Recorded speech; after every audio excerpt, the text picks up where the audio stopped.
learning from Santana Gopalan because when he used to teach, often he would just play the veena. Well, my first concert was definitely the way it happened was kind of interesting. But after that, of course, on the lighter side, because I share a name with Ah, it's a challenge. I will say that because there is money involved in hosting artists. You have to not hosting, but in terms of artist remuneration, you have to get halls. It's a lot of work. We already talked about the numbers. There are so many children who learn music mhm, in the area. Hundreds of children learn music. mhm. Yet I don't see hundreds of children attending concerts. So There's, I meant to ask you this earlier. yeah. Were there any interesting experiences when you were learning in terms of eye-opening or moving? Like, oh my God, I never thought about it this way. Significant eye-opening experience was learning from Santana Gopalan because when he used to teach, often he would just play the veena, and you had to just figure out the sahit. I mean, the sahityam would be there; you would Mhm, be able to see it, but he would just sing it very softly. It was not like someone actually teaching it line by line, mhm, like a typical vocal teacher. He would primarily play on the veena, and you would have to grasp the entire kriti from that way. mhm, So that required a tremendous amount of sensitivity. So I mhm, really learned to develop that extra focus and attention and sensitivity to all the microtones and the gamakams that are required for mhm, even learning a kriti. Like very major compositions like, in Todi, Sri Krishna Bhajamanas, etc. He has taught primarily with him playing the veena, not really as a vocal instructor. mhm, Saveri, Durusuga, those songs he has taught primarily only by him playing the veena. He's an accomplished veena artist. uh-huh, So that was very eye-opening because you learn a lot about the gamakams, the anuswarams, the microtones, and mhm, the flow of the ragam when you listen to somebody play it on the veena, and you learn a kriti by listening to it being taught on the veena. So that was definitely very eye-opening, and I was perhaps a little bit blunt in my vocalization, but then I learned to make. I'm still learning, but learned to make it a little bit more nuanced and more sensitive to all the finer anuswarams, microtones, etc. I see. I had a personal experience of listening to him teach Subramania Namaste. At that time at Ashok, I remember that time listening to it. It completely, I mean, there were so many nuances. It changed my perspective of Kamboji. Right? Just listening to him teach, it was like, oh my God. Okay. I mean, when you think about it, there is, in terms of notes, if you see, except for the knee, there's a lot of similarity with Shankarabaranam, but you get a deeper perspective of how even when you move slowly, all just Kamboji there. Correct, correct. So coming back to your concert experience, Yeah, anything else you would like to share? For example, singing in the US or singing back in India again? yeah. I think there's a um, musician friend called T.B. Ram Prasad in Chennai, and I'd gone to his house, and he knew I used to sing, so he asked me to sing, and I sang a couple songs for him, and I think I sang some Kiravani Ragam or something. He said, "Do you perform?" I said, "No." He said, "No, you should perform." I said, "Okay." So he called Hamsadwani Sabha secretary years ago, and he said, you know, my friend Sanjay, you please make sure you give him a chance to sing in the December season. So he said, okay. So then that was how I really started singing in Chennai. There's no mastering the art of concert, giving a concert, but really to be very comfortable and confident every time. Mhm, You need a lot of singing because there are so many things to manage. mhm, You're multitasking. mhm, You have to jive with the mridang is the violinist, and then if the upapakavadyam, you have to make sure that you carry the whole team together. So it's work. It's a lot of effort. But in terms of interesting experience as well, my first concert was definitely the way it happened was kind of interesting. But after that, of course, on the lighter side, because I share a name with ah, Sangeeta Kalanidhi Sanjay Subramanian, even though the spelling of her last name is different. uh-huh. For good or for bad, people have shown up to my program thinking it's him. And Hopefully, they have not been too disappointed. Uh, but it's always amusing to me when people show up and then they're looking at you, wondering why does this person look a little different from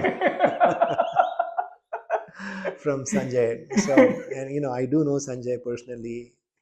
I've invited him to perform, and he's a friend of mine.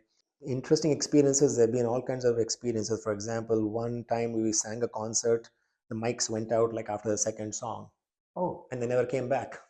huh. So then Where was this? this was in some temple concert, and then the next thing we just had to sing the entire concert without any mics. More recently, there was a concert where, of course, my guru came for the concert and listened. So that made the concert very special for me. Mhm. Does he also give you like feedback after the Absolutely, concert? yeah. He always gives feedback. Yeah, even if it's not a concert, he will Mhm. always say you can improve on this or you can do this better. Mhm. This is what you should practice. Mhm. You can never think you've learnt it all in music. It is just not possible. Mhm. Mhm. So you always have to be willing to receive feedback and self Mhm. improvement all along. Mhm. Yeah. Can you share about your teaching experience? So I know that you teach several students in Seattle. Do you also teach in St. I Louis? have some students in St. Louis as well. Uh-huh. Again, teaching was very incidental, and I just started teaching, some young kids, just the very basics.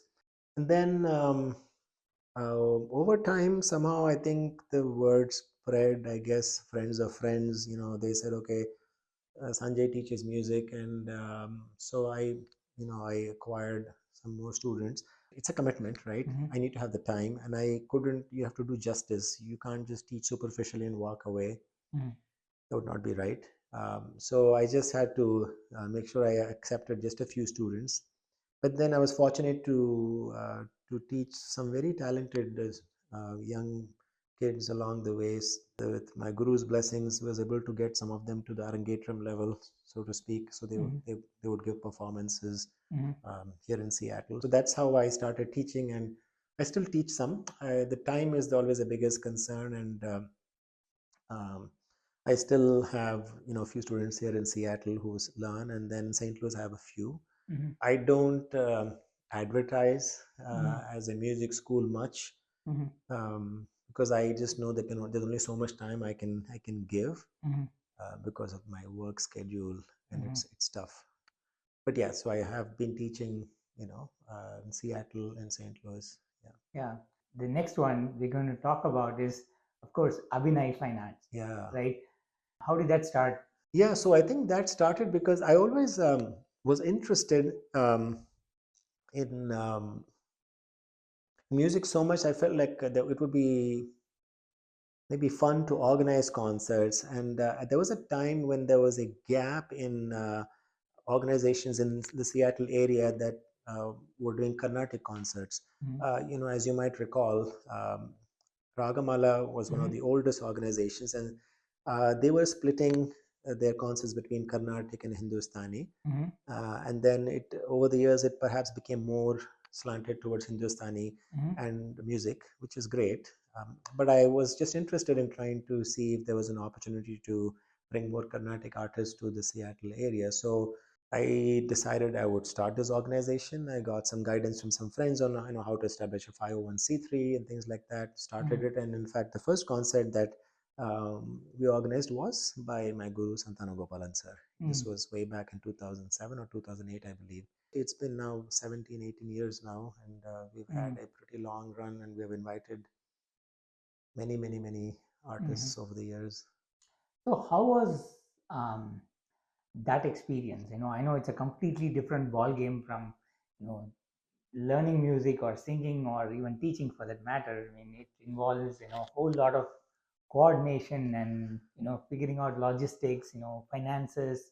You know, Right. how is that process? It's a challenge. I will say that because there is money involved in hosting artists. You have to not hosting, but in terms of artist remuneration, you have to get halls.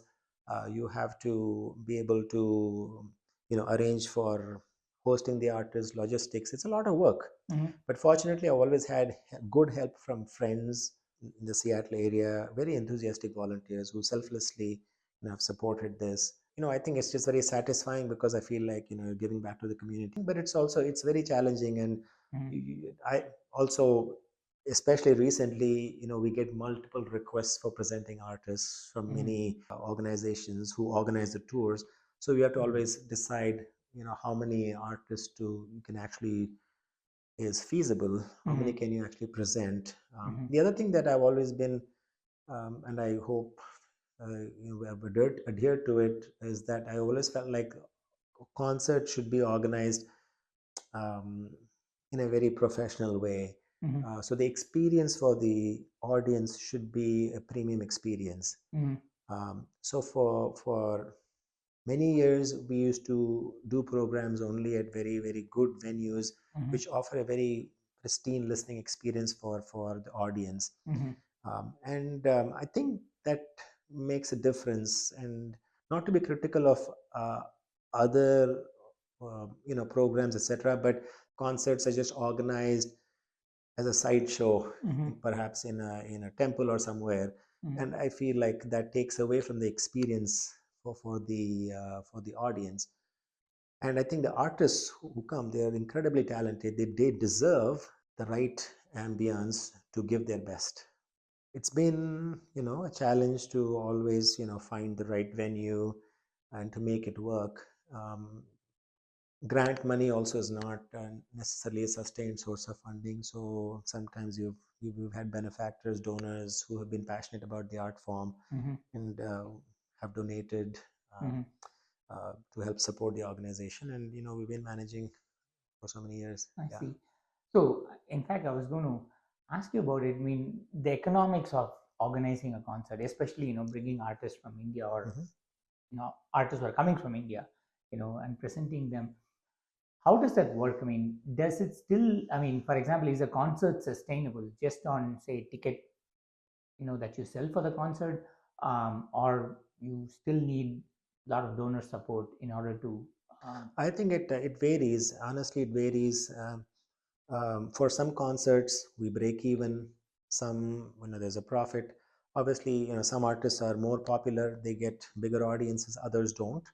Um, and that is not a reflection of their talent by any means, but Sure. it's just the market reality. Mm-hmm. Uh, so yes, some concerts we lose money. Usually, whatever you gain, little bit from one concert, you Offset. offset Mm-hmm. the losses from the other concert. And sometimes, we do get some matching donations from some companies and also from some other individual donors. um, so that's how it we make it work. It's tough. And some years we have to take a pause and say this is just not going to work out. um, for example, last year we had many fantastic programs, Mm-hmm. but the attendance was very sparse. Mm-hmm. I'm not sure what the reasons might be. Probably because there are many competing events. Mm-hmm. So this year decided to take a little bit of a back seat and said, maybe we should just put the brakes on the number of artists we're presenting so Mm-hmm. that it doesn't Mm-hmm.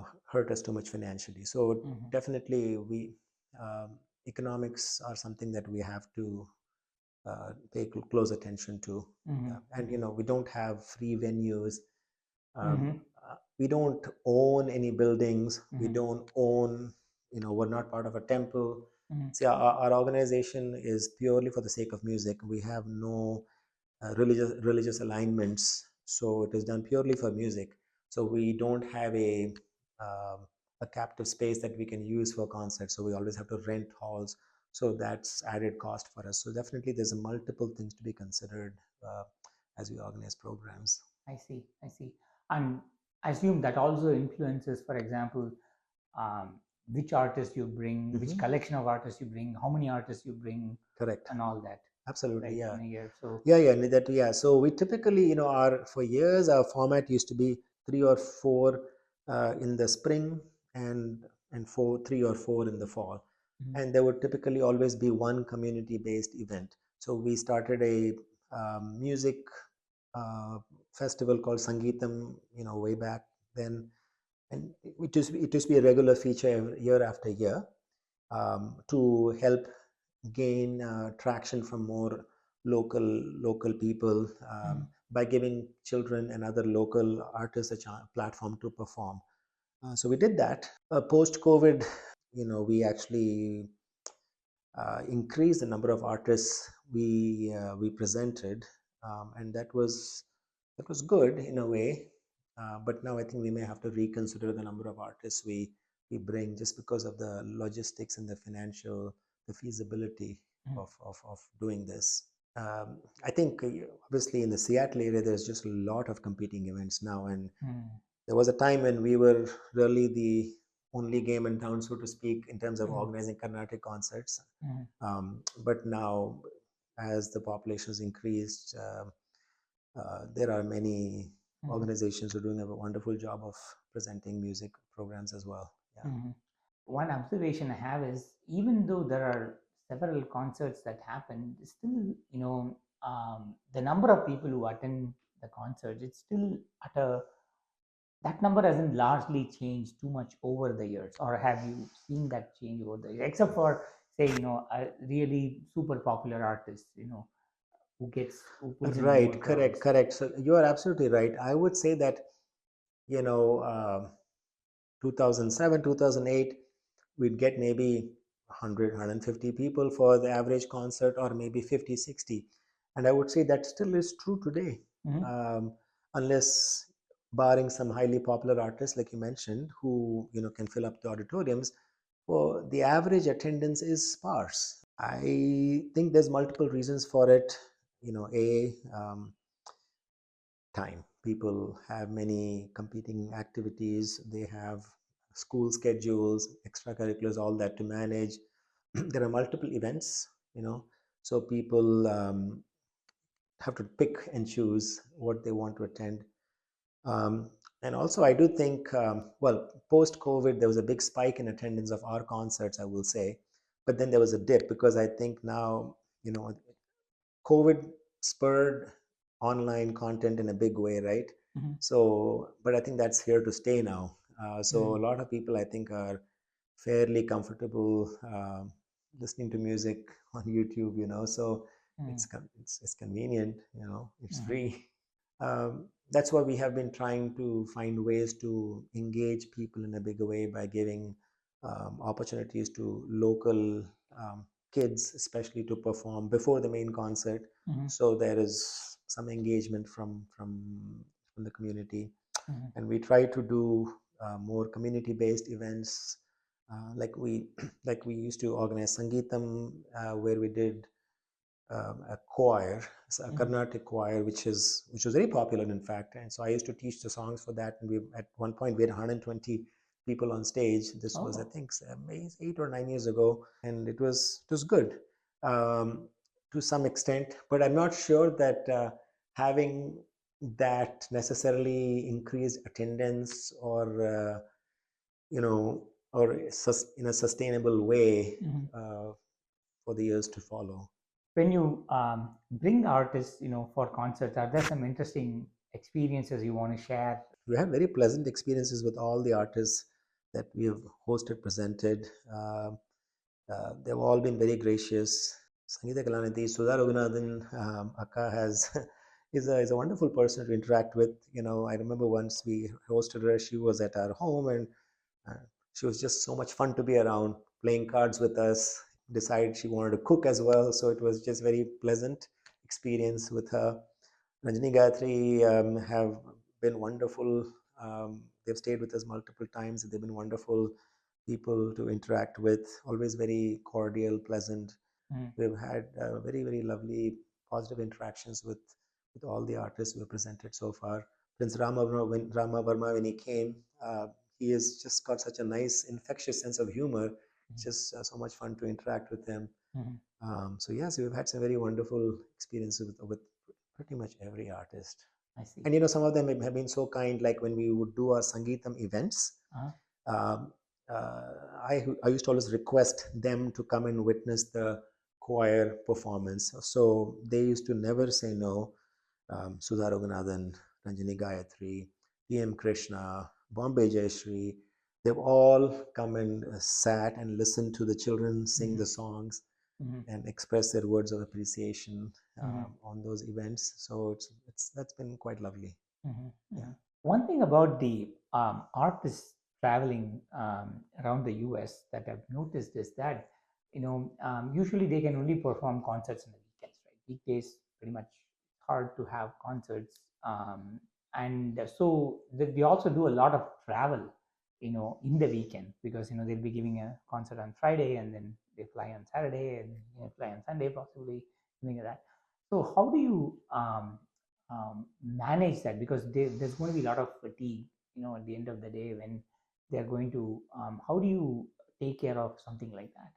I think that's just the reality.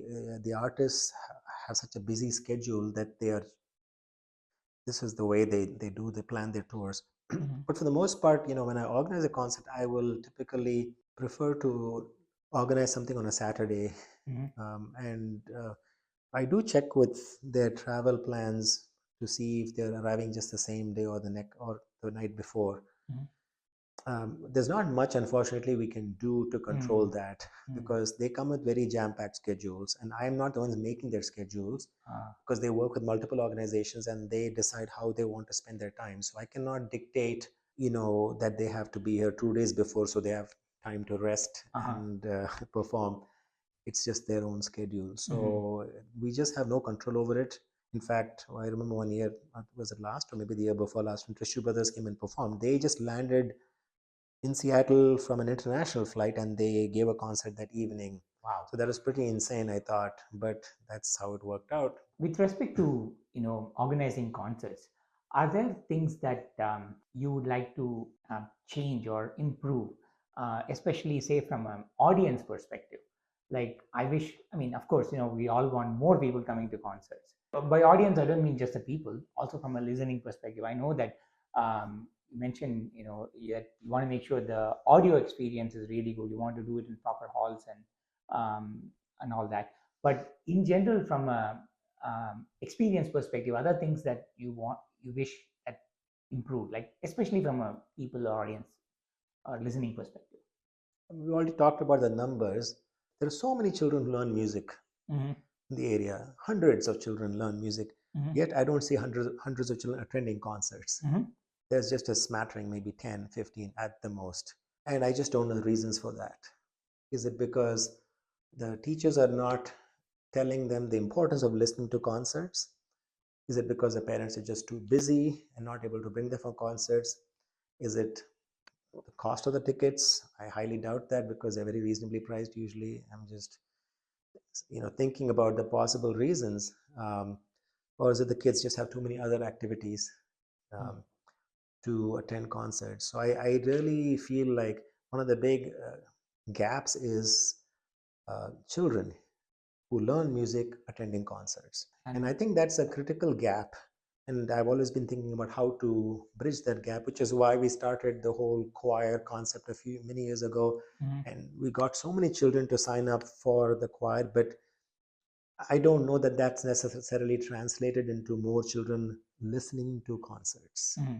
Yeah, that's a very good point. And also, even among the kids who attend, it's usually the same set of kids you Correct. see pretty much in every concert.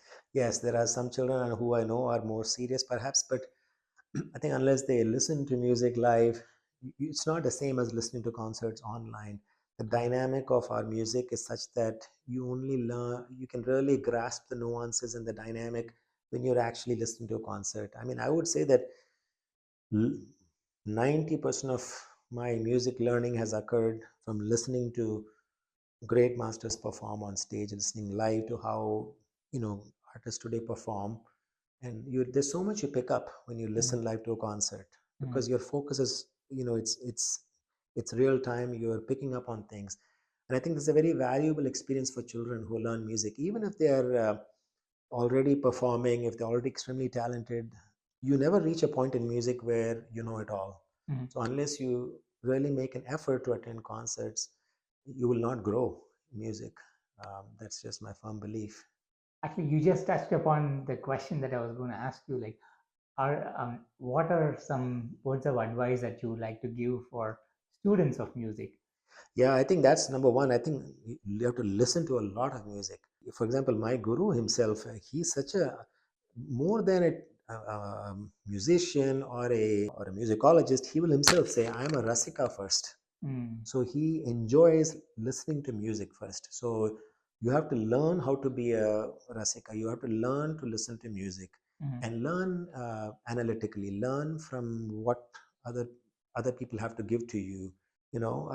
So much to be learned from other artists. So I think that's the primary advice I would, if I'm qualified to give advice, that's what would be it, is to listen to a lot of music, especially music um, of, I would call them the, in a way, maybe the founding fathers of our present Carnatic music, which is the stalwarts like Arigudi, GNB, Samangudi, KVN, and among the women, the trio MLV, MSDKP, you know, DK Jaraman, so many amazing musicians who lived through the 50s and 60s. They've given us a treasure trove, Mm. which thankfully, because of YouTube, is now widely accessible. Uh-huh. So I think it's a pity if you don't take advantage of that. There is just so much content out there, and you can just absolutely, one lifetime is not enough to listen to all that content. But there is just some wonderful music out there. So yeah, listening is the first big advice I would give. And I think, obviously, if you really want to um, perform or you want to learn music well, it should not be a checkbox. Mm. You need to put the energy into it. You need to motivate yourself. You need to practice, have an open mind, keep learning, and um, make it a part of your life. That's just the way it should be. I think, I just want to compliment you on what you're doing, Balaji. I think this joy of music is a wonderful thing. I think it's hopefully going to help reach more people, so people will appreciate music more. You do have a very valid point. Perhaps when it's performed on concert platforms, our music tends to get perhaps a little too complex, so the average listener may be left out. So I think to break it down and demystify, if you will, some of Mm. the new concepts or what's happening on stage is useful. So I think I'm very happy you're doing that, and I hope you reach more people so we can have more people listen to our music, the concerts that we're organizing. And I hope that the children who are learning music can learn it seriously, Mm. and they hold it um, as a prized possession with themselves for the rest of their lives. And as they grow up into adults, that they will be able to pass it on to their children, to future generations, because this is an absolute jewel in our Mm. crown in Mm. India, that I think is something that's so unique. You will just not find it anything like it elsewhere. So I think it would be nice to see people value it, continue to listen a lot, and also pursue practicing it Mm. seriously. Yeah. Thanks a lot, Thanks. Dr. Sanjay, and thanks for sharing your Sure. musical journey with us. I really Absolutely. appreciate it. Yeah. Thank you. Thanks. Thanks, Balaji.